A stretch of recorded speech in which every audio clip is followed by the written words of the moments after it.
This channel does not promote any violent, harmful, or illegal activities. All content provided by this channel is meant for an educational purpose only. খোলামুখ কয়লা খনিতে ফের মৃত্যু। রানীগঞ্জের বাঁশরার কয়লা তুলতে গিয়ে ধসে প্রাণ হারান দুজন, আহত হন আরও দুজন। মৃতের পরিবারের সঙ্গে দেখা করেন বিজেপি বিধায়ক অগ্নিমিত্রা পাল। ভোটের আগে ফটোশুটের জন্য ঘটনাস্থলে বিজেপি বিধায়ক, কটাক্ষ সিপিএম নেতার।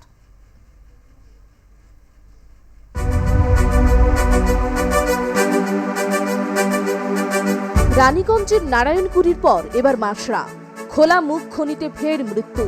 কয়লা তুলতে গিয়ে ধসে চাপা পড়ে মৃত্যু হয় বিনোদ ভূঁইয়া ও রাজেশ তুরির। আহত হন রামপ্রবেশ বার্নওয়াল ও কারু ভূঁইয়া। স্থানীয় হাসপাতালে চিকিৎসাধীন তারা। বারে বারে খোলা মুখ খনিতে মৃত্যু, বিক্ষোভে ফেটে পড়েন স্থানীয়রা। ঘটনাস্থলে যান আসানসোল দক্ষিণের বিজেপি বিধায়ক অগ্নিমিত্রা পাল। দেখা করেন ইসিএল কর্তৃপক্ষের সঙ্গে। क्यों घटेगा? लास्ट टाइम भी नारायणपुरी में हुआ, उधर भी सीआईएसएफ कोई उन लोग का कोई ड्यूटी नहीं, कोई कुछ नहीं, गांव वाले घुस जा रहे, चोरी कर रहे। फिर जामुड़िया में हुआ, जामुड़िया में भी वही बात है। तो ये क्यों होगा? क्यों हम लोग ब्लेम लेंगे? हमारा है राष्ट्रीय संपत्ति, तो हम तो प्रोटेक्ट करेंगे उसको। क्यों आप अलाउ कर रहे गाँव वाले को आगे चोरी करना? हम लोग मैडम अलाउ करेंगे, हम लोग तो रोकने वाले में से। आप लोग नहीं रोक रहे अनिल जी, आप रोक रहे, लेकिन सीआईएसएफ नहीं रोक रहे। দেখা করেন শ্রমিকদের পরিবারের সঙ্গে। বিধায়ককে কাছে পেয়ে কান্নায় ভেঙে পড়েন সত্য প্রিয়জন বিয়োগ মানুষেরা। পাশে থাকার আশ্বাস দেন অগ্নিমিত্রা। এখানে দুটি পরিবারে দুজন ভাই মারা গেছেন। রাত্রিবেলায় তারা এখানকার মাইন্সে গেছিলেন, যতদূর আমি শুনতে পাচ্ছি আশেপাশের মানুষের থেকে। এখানে তো এই ধরনের এখানে তো কোনো রুটি রোজগার নেই, মানে পশ্চিমবঙ্গে তো মানুষের কোনো রোজগার নেই। দুটো বাচ্চা ছোট ছোট, একটা বোধহয় 4 বছর, একটা বোধহয় 6-7 বছর, আর পেটে একটা বাচ্চা। চালাবে কি করে সংসার? কোনো তো কাজ নেই। বাঁশরার মাটি থেকে মুখ্যমন্ত্রীর বিরুদ্ধে আক্রমণ শানালেন বিজেপি বিধায়ক অগ্নিমিত্রা পাল। রাজ্যে চাকরি নেই, নেই কাজ। কাজের সন্ধানে অনেকে বাইরে চলে যাচ্ছেন, অনেকে রাতের অন্ধকারে কয়লা তুলতে বেছে নিচ্ছেন বেআইনি পথ, যার ফলে ঘনিয়ে আসছে মৃত্যু। এর জন্য দায়ী মমতা বন্দ্যোপাধ্যায়, মন্তব্য বিজেপি বিধায়কের।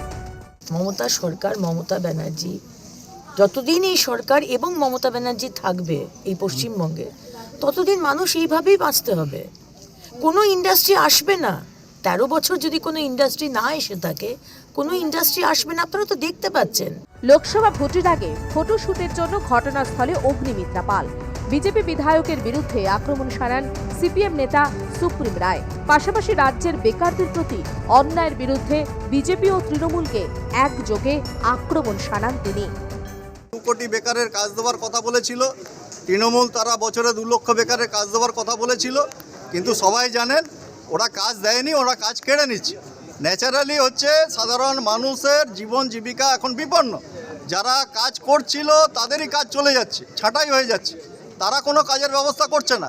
আর এখন এই মৃত্যু নিয়ে রাজনীতি করার জন্য, সামনে লোকসভা নির্বাচনে কিছু ফায়দা তোলার জন্য, ওই ফটোশ্যুট করার জন্য বিজেপির এমএলএ এসেছিলেন, তো তাকে আমরা ধিক্কার জানিয়েছি। ইসিএল অফিসে ডেপুটেশন জমা দেওয়া হয় সিপিএম এর তরফে। বারে বারে কয়লা খনিতে মৃত্যু, তাও কেন সতর্ক হচ্ছে না কর্তৃপক্ষ? কেন কয়লা উত্তোলনের পর মাটি দিয়ে ভরাট না করে খুলে রাখা হয় খনির মুখ? নেই কেন কোনো নিরাপত্তা রক্ষী? আসানসোল থেকে ছোটন সেনগুপ্তর রিপোর্ট, আর+ নিউজ। রানীগঞ্জে খোলা মুখ কয়লা খনিতে ফের মৃত্যু হয়েছে দুজনের, আহত হয়েছেন দুজন। পরিবারের সঙ্গে কথা বলেছেন অগ্নিমিত্রা পাল। পরিবারের পাশে থাকার আশ্বাস দিয়েছেন তিনি। খোলা মুখ কয়লা খনিতে মৃত্যু হয়েছে দুজনের, আহত আরও দুজন। মৃতের পরিবারের সঙ্গে কথা বলেছেন অগ্নিমিত্রা পাল, পাশে থাকার আশ্বাস দিয়েছেন তিনি। আমাদের সঙ্গে টেলিফোন লাইনে রয়েছে প্রতিনিধি ছোটন সেনগুপ্ত। ছোটন, আবারও খোলামুখ কয়লা খনিতে পড়ে মৃত্যু। একদমই রানীগঞ্জের নারায়ণপুরীতে কয়েক মাস আগে ঠিক একই ঘটনা ঘটেছিল, যেখানে 3 জনের মৃত্যু হয়েছিল। এবং ফের কিন্তু রানীগঞ্জের বাঁশড়া কয়লা খনি, যেটা ইসিএল এর কয়লা খনি, এবং সেটি বন্ধ রয়েছে। এবং সেখানে অভিযোগ যে রাতের অন্ধকারে কিছু স্থানীয় মানুষ যাদের হাতে কোনো রোজগার নেই, তারাই সেখানে কয়লা তুলতে গিয়েছিল এবং সেখানে ধস নেমে দুজনের মৃত্যু হয়েছে এবং দুজন আহত। এবং এই ঘটনার পরে কিন্তু দেখা যাচ্ছে একেবারে রাজনৈতিক নিয়ে কিন্তু একেবারে তোলপাড়। খবর পেয়ে বিজেপি বিধায়ক অগ্নিমিত্রা পাল সেই পরিবারের সঙ্গে দেখা করেন, মৃতের পরিবারের পাশে থাকার আশ্বাস দিয়েছেন, এবং পাশাপাশি শাসক তৃণমূল এবং সিপিএম তারাও কিন্তু যে আধিকারিক অফিসে, যে ইসিএল এর যে অফিস আধিকারিকের অফিস, সেখানে বিক্ষোভ দেখায় এবং তারা দাবি করেছেন যাতে মৃতের পরিবারকে ক্ষতিপূরণ দেওয়া যায়। এবং অগ্নিমিত্রা পাল যিনি অভিযোগ করেছেন যে কিভাবে এই প্রশাসনের ধরনের তরফ ঘটনা থেকে কি কি ঘটছে। ব্যবস্থা নেওয়া হলো এই ঘটনার পর? এখনো পর্যন্ত দাবি করা হয়েছে শ্রমিক সংগঠনের পক্ষ থেকে যে মৃতের পরিবারকে ক্ষতিপূরণ দেওয়ার জন্য ইসিএল এর তরফে বিষয়টি খতিয়ে দেখার আশ্বাস দেওয়া হয়েছে এবং পুনরায় যাতে ঘটনা না ঘটে সে বিষয়ে শ্রমিক সংগঠনের পক্ষ থেকে দাবি করা যাতে পুনরায় যাতে নজরদারি চালানো হয়, সিআইএসএফ এর পক্ষ থেকে বা পুলিশ প্রশাসন যাতে নজরদারি চালায়, এই ধরনের ঘটনা যাতে পুনরায় না ঘটে এমনটা কিন্তু দাবি করা হয়েছে।